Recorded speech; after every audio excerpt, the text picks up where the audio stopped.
Hello guys, this is a quick video on how to permanently delete your Facebook account.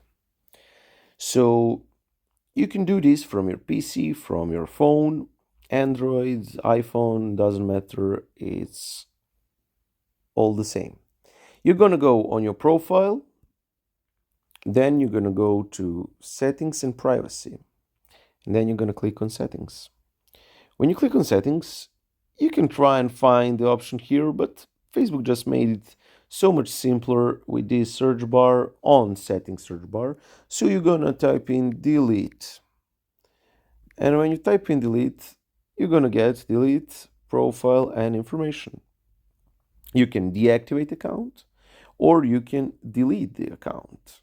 And when you choose one of these options, you're going to go to continue. I don't want to delete my account, so I'm going to go back. But this is the way to do it. I hope this video helped you. Subscribe for more useful tips.